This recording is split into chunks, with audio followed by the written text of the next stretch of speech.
नमस्कार, हमारा उत्तराखंड लेकर मैं हूं आपके साथ पंडित निरंजन सरकार। सीएम पुष्कर सिंह धामी ने सचिवालय में चारधाम यात्रा की तैयारियों की समीक्षा बैठक की। सीएम धामी ने कहा कि चारधाम यात्रा की तैयारी बहुत जोरों पर चल रही है। इस बार सरकार का लक्ष्य है कि यात्रियों की संख्या में इजाफा हो और यात्रियों को हर एक सुविधा मुहैया करवाई जाए। सीएम ने कहा कि अभी तक 7 लाख से ज्यादा लोगों का पंजीकरण हो चुका है। उन्होंने कहा कि स्थानीय लोगों को पंजीकरण में छूट दी जाएगी। यात्रा की तैयारी बहुत अच्छे तरीके से चल रही है। सभी व्यवस्थाएं ठीक प्रकार से हों, आने वाले श्रद्धालुओं को, तीर्थयात्रियों को किसी प्रकार से भी कोई परेशानी न हो, उनकी यात्रा अच्छी हो। और पिछले वर्ष से भी और ज्यादा इंतजामों पर ध्यान दिया गया है। जो पिछले बार कुछ काम और करने थे, उनको इस बार प्राथमिकता से करवाया गया और लगभग 7 लाख से ज्यादा अभी तक रजिस्ट्रेशन हो चुके हैं। इसके साथ साथ हमने यात्रा में यह भी तय किया है कि जो स्थानीय लोग हैं वह भी स्थानीय परंपरा के अंतर्गत धामों के दर्शन करने जाते हैं, तो उनको किसी प्रकार का भी रजिस्ट्रेशन या कोई पंजीकरण नहीं कराना होगा। और वहीं जो भी यात्रा में आ रहे होंगे देश भर से, विदेशों से जो भी श्रद्धालु आएंगे, जिनके होटल, रेस्टोरेंट या होम स्टे या कहीं पर भी अगर उनकी पहले से बुकिंग हो गई है तो वो रजिस्ट्रेशन उनका उसी समय करवाया जाएगा। रजिस्ट्रेशन की उनके लिए कोई बाध्यता नहीं होगी, वो स्वतः ही रजिस्टर्ड हो जाएंगे। और जो भी यात्रा में आएंगे, जितने भी श्रद्धालु आएंगे, हम सबको यात्रा कराएंगे। भले ही एक दिन किसी को रुकना पड़ सकता है, एक दिन आगे पीछे हो सकता है, लेकिन यात्रा सबकी होगी। उत्तराखंड में आगामी चारधाम यात्रा को लेकर जहां तीर्थयात्रियों में उत्साह नजर आ रहा है, वहीं रिकॉर्ड तोड़ बुकिंग को लेकर गढ़वाल मंडल विकास निगम भी उत्साहित है। गढ़वाल मंडल विकास निगम के प्रबंध निदेशक विनोद गोस्वामी ने बताया कि इस बार चारधाम यात्रा में पिछले सारे पुराने रिकॉर्ड ध्वस्त होने वाले हैं। साथ ही बताया कि पिछले शनिवार को GMVN में 5 करोड़ तक की एडवांस बुकिंग हो चुकी है, जो मंगलवार तक 6 करोड़ 44 लाख तक पहुंच चुकी है। साथ ही कहा कि GMVN के तहत 1000 पैकेज टूर की बुकिंग भी की गई, जो अपने आप में बड़ी बात है।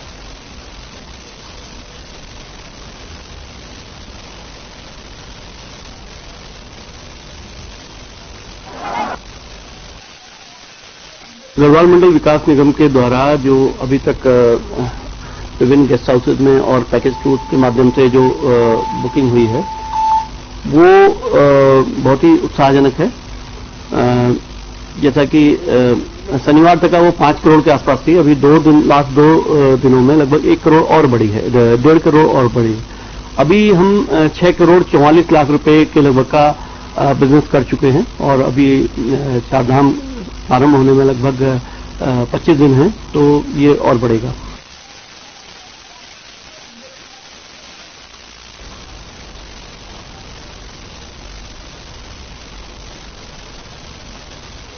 और G20 सम्मेलन में शामिल होने के लिए 17 देश के 38 प्रतिनिधि पंतनगर पहुंच चुके हैं। 28 से 30 मार्च तक 3 दिन तक मेहमान उत्तराखंड में रहेंगे। बता दें, जिसमें G20 समिट में शामिल होने के लिए 17 देशों से 38 प्रतिनिधि पहुंचे। उनके भारत पहुंचने पर टीका लगाकर छोलिया नृत्य से उनका स्वागत किया गया। यहां से 20 VIP बसें विदेशी मेहमानों को रुद्रपुर स्थित होटल रेजिडेंस ब्लू लेकर पहुंची।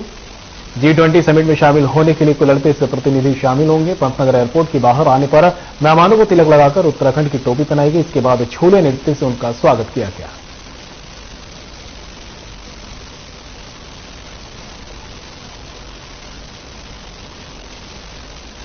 अच्छा फील हुआ कि मैं यहाँ आई और मुझे अपने कल्चर को, अपने जो हमारा हो गए कहीं ना कहीं छूट रहा था। और अदर कंट्री से आए थे, उनको हमने अपने फोक का जो भी कल्चर था वो हमने उनको प्रेजेंट करा कि ये हमारे यहाँ माना जाता है और कहीं ना कहीं वो हमेशा याद रखेंगे कि हालांकि आपकी ये प्रैक्टिस नहीं होगा, लेकिन आज विदेशी मेहमान आ रहे थे, तो उसके लिए क्या पहले से कोई तैयारी करी थी? नहीं, पहले से कोई तैयारी नहीं, बस ये है कि हमें बच्चों की अब हमारा जो फोक है वो हमें बताया गया कि उन्होंने पूरा देखा आपका? हाँ, तो एंजॉय किया कुछ कहा भी उन्होंने अपनी? नहीं, अभी तो हमें सिर्फ वेलकम करा है उनको कि अपना हमारे ये ट्रेडिशनल है हमारा। और बस अभी उनके वेलकम के लिए अभी जो प्रोग्राम होने वाला है वो रामनगर में होने वाला है।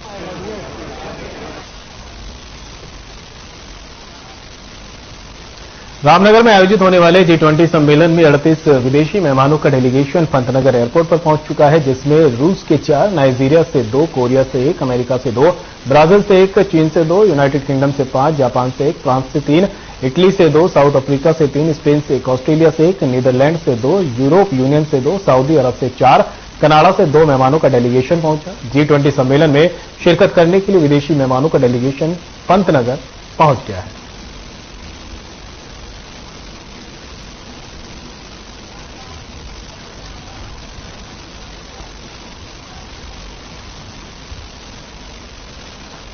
तो तस्वीर आपको उधम सिंह नगर से दिखा रहे हैं, जहां पर रामनगर में G20 बैठक है। 38 विदेशी मेहमानों का डेलीगेशन जो है पंतनगर पहुंच चुका है, जहां से उनको लेकर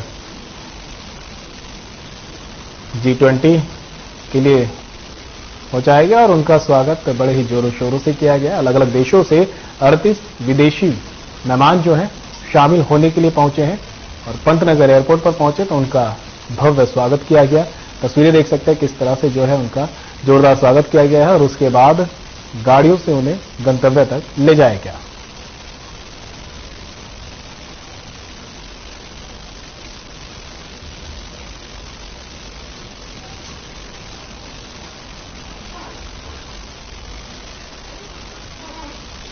नगर निकाय चुनाव का समय जैसे जैसे नजदीक आ रहा है, राजनीतिक दलों ने अब खुलकर आरोप प्रत्यारोप की राजनीति का माहौल बना लिया और अधिक इसको गर्मी देने की कोशिश की जा रही है। इस दौरान आगे बढ़ते हुए उत्तराखंड कांग्रेस प्रदेश अध्यक्ष करण माहरा ने भाजपा नेता और नगर निगम के मेयर सुनील उनियाल गामा पर अवैध संपत्ति के मामले को लेकर कार्यालय में वरिष्ठ नेताओं के साथ एक प्रेस वार्ता को संबोधित करते हुए कहा कि सुनील उनियाल गामा पर एक सोशल एक्टिविस्ट ने गंभीर आरोप लगाए हैं। उन्होंने सूचनाओं के आधार पर साबित किया कि मेयर बनने से पहले गामा की संपत्ति कितनी थी, 4.5 साल बाद कैसे 10 गुना उनकी संपत्ति में इजाफा हुआ, वह भी पेपर पर इन संपत्तियों का वर्णन है, जबकि सच्चाई इससे कुछ हटकर होगी। यह आय से अधिक संपत्ति का मामला है, इसमें सरकार को संज्ञान लेते हुए कार्रवाई करनी चाहिए। पत्र मुख्यमंत्री को भी लिखा गया है।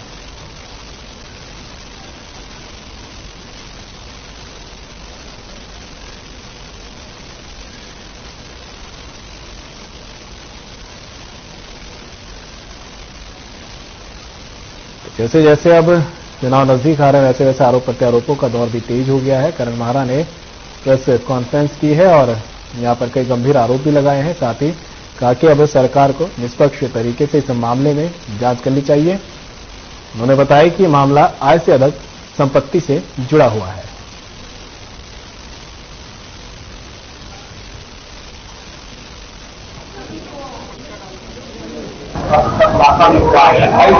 आरटीआई के माध्यम से जो खुलासा हुआ उसके हिसाब से गामा जी की संपत्ति आय से ज्यादा है और जो उनकी संपत्ति कुल दिखाई गई थी चुनाव के वक्त उससे ऑन पेपर 10 गुना ज्यादा वो संपत्ति हो गई है और गामा जी को इस बात का स्पष्टीकरण भी देना चाहिए और जिस तरीके से संपत्तियां खरीदी गई हैं या अपने नाम की गई हैं निश्चित ही ये दुर्भाग्यपूर्ण है और एक मेयर के लिए खासकर जो प्रदेश के का जो मुख्यालय है वहां के जो मेयर है उनके द्वारा इस तरीके का कृत्य किया गया है।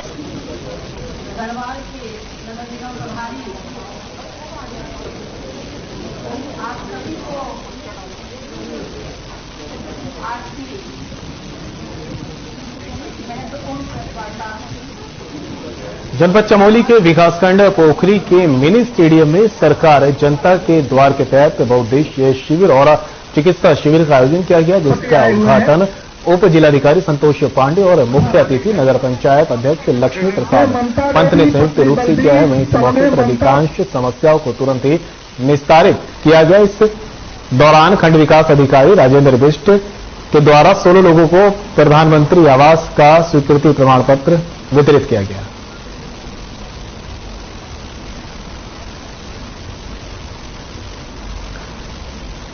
यहां पर 1 साल को लेकर जो है कार्यक्रम किए जा रहे हैं और इसी कड़ी में अब यहां पर भी कार्यक्रम का आयोजन किया गया है। चमोली की तस्वीर आपको दिखा रहे हैं जिनमें समस्याओं का निस्तारण भी किया गया।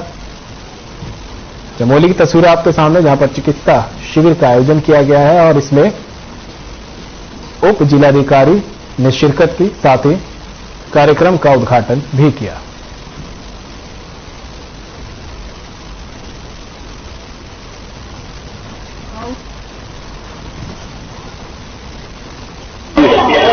धन्यवाद करना चाहूंगा जिनने इतना अच्छे तरीके से यहाँ पे शिविर को जो है आयोजन करवाया है और सरकार के एक साल नए निशान के तहत ये कहूँगा कि सरकार द्वारा जो कार्य किए जा रहे हैं वो सराहनीय कार्य किए जा रहे हैं, चाहे वो किसी भी उन्होंने चाहे महिला सशक्तिकरण का हो या स्वास्थ्य संबंधी हो, शिक्षा संबंधी हो।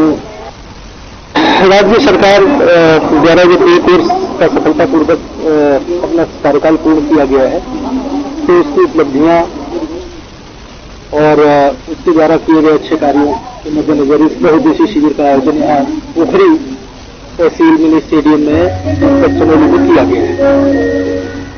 इसमें सारे विभाग जो हमारे जिला स्तरीय विभाग हैं उनमें से जो ब्लॉक स्तर पे उनका जो है उनकी उपस्थिति यहाँ है और उनसे संबंधित किसी भी प्रकार की कोई भी समस्या यदि जनता की है तो वो संबंधित विभाग में अपनी उपस्थिति देकर और अपनी समस्या का निराकरण करा सकते हैं।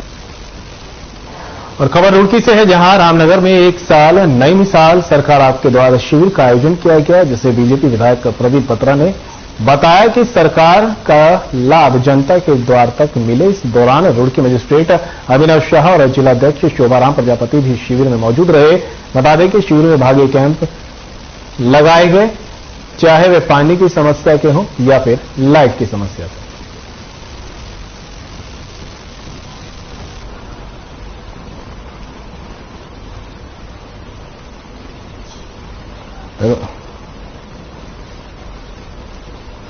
शिविर का आयोजन यहाँ पर किया गया है। बहुत सी शिविर का मकसद भी यही है कि लोगों को अच्छा लाभ मिले। सरकार जनता के द्वार है, जनता की समस्याओं से रूबरू हो, चाहे बिजली संबंधी समस्या हो, चाहे पानी की बिल की समस्या हो, चाहे सरकारी में ज़्यादा लाभ मिले, सारा कैंप यहाँ पर लगा हुआ है और लोगों को इसका लाभ मिल रहा है। राशन के डीलर यहाँ पर है, राशन विभाग यहाँ पर है, आंगनबाड़ी यहाँ पर है और प्रधानमंत्री आवास योजना के कैंप यहाँ पर लगे हैं। सभी को सभी योजनाओं के बारे में जानकारी मिलेगी, उसका लाभ मिलेगा।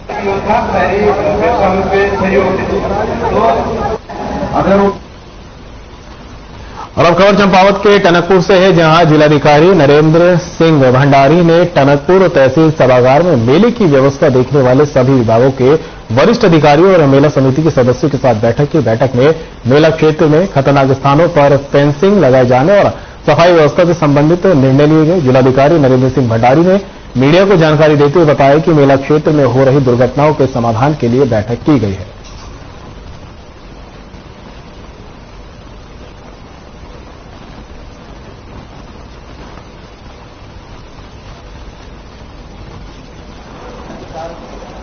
इसमें जो पूर्णागिरी मेले के संबंध में जो सुझाव आ रहे थे, तो उसमें बैठक लगी। माननीय मुख्यमंत्री के निर्देशन की जो ह्यूमन एरर, जो अपनी गलती से भी ड्राइवर की गलती हुई, कभी लोग भी अन्यथा चले जा रहे हैं ऐसे पॉइंट्स पे और सेल्फी खींचते और डेथ हो जा रही है, तो इसमें हमने बैठक की और हर जगह हम फ्लेक्सी लगाएंगे और जहाँ पे साथ बेंड है वहाँ पे हम लोग स्पीड ब्रेकर लगाएंगे और पानी की अगर कहीं व्यवस्था कम है, वैसे तो 43 पॉइंट्स है भैरव मंदिर तक, उसके ऊपर भी 23 पॉइंट्स हैं, बट हम पूरे काली मंदिर तक पानी हर जगह पहुंचाएंगे ताकि अभी गर्मी भी आने वाली है।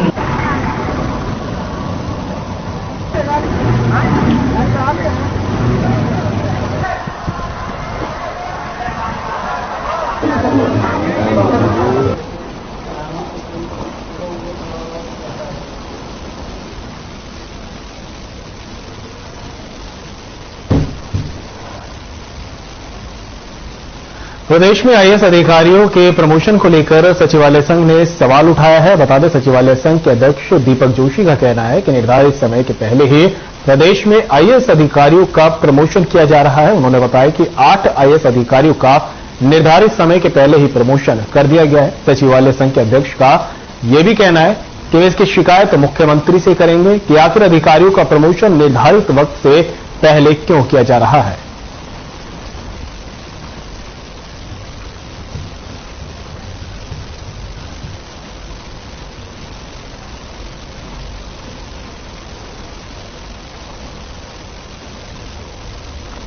देहरादून से आपको ये खबर बता रहे हैं, जहां पर आईएएस अधिकारियों के प्रमोशन को लेकर अब बवाल खड़ा हो गया है।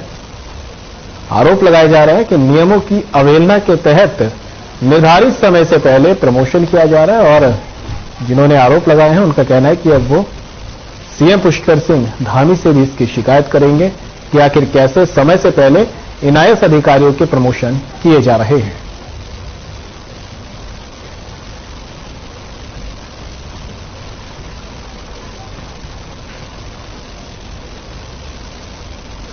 देखिए, मैं ये मानता हूं कि अखिल भारतीय सेवा के जो भी अधिकारी हैं उनका इस पूरे सिस्टम में गहरी पकड़ है और पकड़ रहते हुए, चाहे वो आईएफएस कैडर में हो, चाहे आईपीएस कैडर हो, चाहे आईएएस संवर्ग में हो, हर विभाग में ड्यू टाइम से पहले जो 1 जनवरी की एक कट ऑफ डेट है, एक सरकारी सेवा अवधि की कट ऑफ डेट है, उस ड्यू डेट से पहले नवंबर में, दिसंबर में फाइलें पका ली जाती हैं। फाइलों को बिल्कुल रेडी कर दिया जाता है और अपने फायदे देखते हुए 31 दिसंबर को एनी हाउ ये ऑर्डर जारी कर दिए जाते हैं।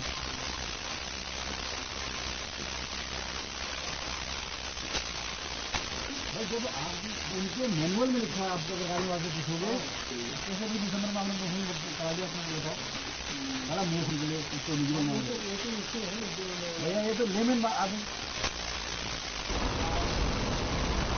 अल्मोड़ा पहुंचे पद्म भूषण केंद्र सरकार के पूर्व सचिव और आईसीएआर महानिदेशक रहे डॉक्टर राजेंद्र सिंह परोदा ने कहा कि भारत कृषि प्रधान देश रहा है, लेकिन समय आ गया है कि हमें कृषक को प्रधान बनाना होगा। बता दें कि युवाओं की खेती के प्रति आकर्षित करने की जरूरत है। इस दौरान भारत का कृषि क्षेत्र लगातार प्रगति कर रहा है। वर्तमान में हम कृषि निर्यात में दुनिया में 7वें नंबर पर है। इससे कृषि क्षेत्र में 1 ट्रिलियन का योगदान होना है। इसको देखते हुए देश में अच्छी तकनीक की जरूरत है। इसके लिए ठोस उपाय करने होंगे। इस तौर पर खाद्यों में प्रयोग होने वाले नाइट्रोजन की एफिशिएंसी बढ़ानी होगी। युवाओं को कृषि क्षेत्र से जोड़ने पर बल देना होगा। उन्होंने कहा कि इनको इनपुट और नॉलेज प्रोवाइड करवाना होगा।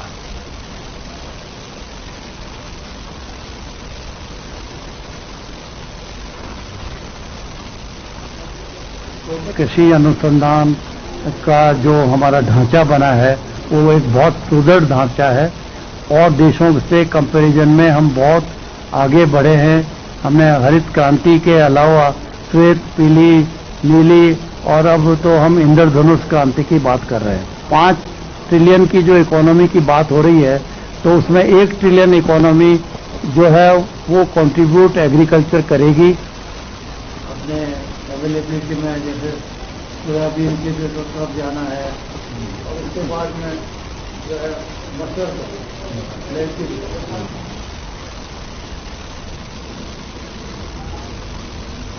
अल्मोड़ा के विकासखंड स्लट में गर्मी की शुरुआत होते ही पानी की किल्लत को देखते हुए जल संस्थान ने सड़क के किनारे लगाए गए खराब पड़े हैंडपंप की मरम्मत का कार्य शुरू कर दिया है। स्लट के विभिन्न स्थानों पर जल संस्थान ने हैंडपंप की मरम्मत कर उन्हें दुरुस्त करने के लिए कर्मचारियों को निर्देश दिए हैं। वहीं जल संस्थान अधिशासी अभियंता मनोज गंगवार ने बताया कि गर्मी की शुरुआत होते ही पानी की किल्लत को देखते हुए जल संस्थान ने खराब पड़े हैंडपंप को दुरुस्त करने के लिए विभाग के अधिकारियों और कर्मचारियों को सख्त निर्देश दिए हैं। साथ ही किसी प्रकार की लापरवाही न हो और साथ ही कहा कि स्लट विकासखंड में गर्मी के मौसम में ग्रामीणों को पीने के पानी की समस्या से जूझना ना पड़े, इसके लिए जल संस्थान ने कमर कस ली है।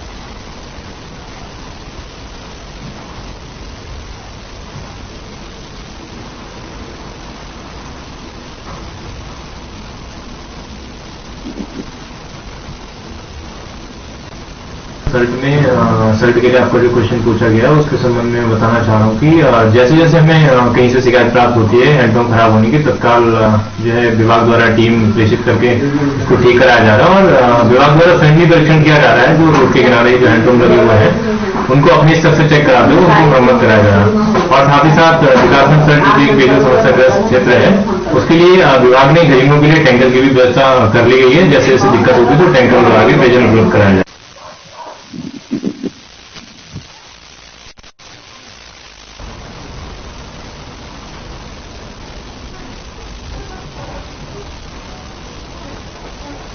उत्तराखंड विधानसभा को ई विधानसभा बनाने की कवायद शुरू कर दी गई है। विधानसभा अध्यक्ष ऋतु खंडूरी भूषण ने उत्तराखंड विधानसभा को गोवा और हिमाचल की तर्ज पर ई विधानसभा बनाने को लेकर बैठक की। इस बैठक में सूचना और विज्ञान प्रौद्योगिकी के अधिकारी और कई विधायक शामिल हुए। इस दौरान विधानसभा अध्यक्ष ऋतु खंडूरी भूषण ने कहा कि दूर संचार के उपयोग से समय और श्रम की बचत होती है। इलेक्ट्रॉनिक फॉरम के माध्यम से ई विधानसभा का उपयोग करते अधिक संख्या में लोगों को समावेश करना आसान होता है। विधायकों के अलावा आम जनता भी इस प्रक्रिया में भाग ले सकती है और अपनी राय रख सकती है।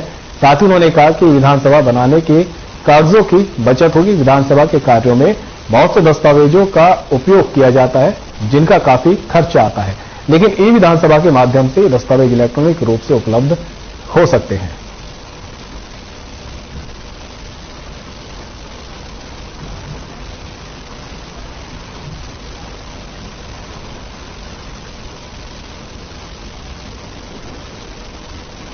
इसलिए हमने ये निर्णय इस बार लिया कि जल्द से जल्द हम अपनी विधानसभाओं को ई विधान करें और जितना भी 2000 से जब से उत्तराखंड बना है जितना भी पेपर है हम सारा डिजिटाइजेशन करें। जो चाहते हम लोग ये है कि एक बटन पर आपको किसी तरह का भी इंफॉर्मेशन किसी भी साल का, चाहे वो क्वेश्चन हो, याचिका हो, डिबेट्स हो, आपको एक बटन पे वो मिलना चाहिए। तो हम चाह रहे हैं कि क्योंकि यूपी ने अभी लास्ट जो किया है यूपी ने किया है, हमने ये निर्णय लिया कि उनको भी हम स्टडी करें। हिमाचल को तो हम लोग कर चुके हैं, उसको भी स्टडी करके बेस्ट टेक्नोलॉजी यूज करें और दोनों हमारी जो विधानसभाएं हैं वहां पर अगला सत्र को प्रयास ले रहे हैं।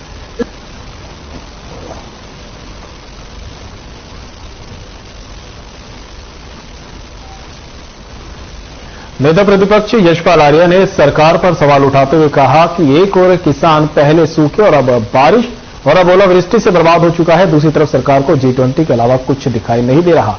उन्होंने कहा कि किसान पहले सूखे की मार से परेशान रहा, फिर बारिश हुई तो इतनी ज्यादा कि ओलावृष्टि से गेहूं की फसल और पहाड़ी काश्तकारों की फल सब्जियां पूरी तरह चौपट हो गई। किसान सड़क पर आने को मजबूर है, लेकिन सरकार को G20 से फुर्सत नहीं है। राज्य का किसान और युवा सड़कों पर है और सरकार G20 के मेहमानों की आवभगत में व्यस्त है। ऐसे में सरकार को सोचना चाहिए कि किसानों को उनके नुकसान का उचित मुआवजा समय पर दिया जा सके।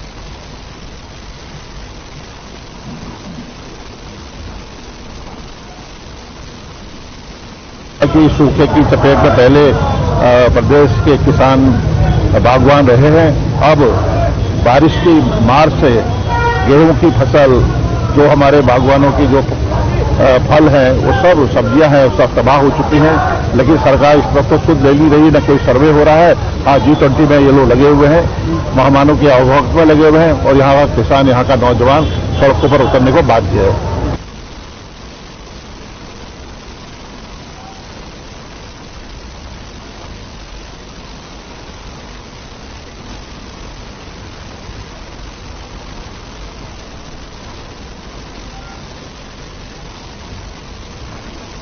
और फिलहाल इस बुलेटिन में इतना ही। दीजिए इजाजत, नमस्कार।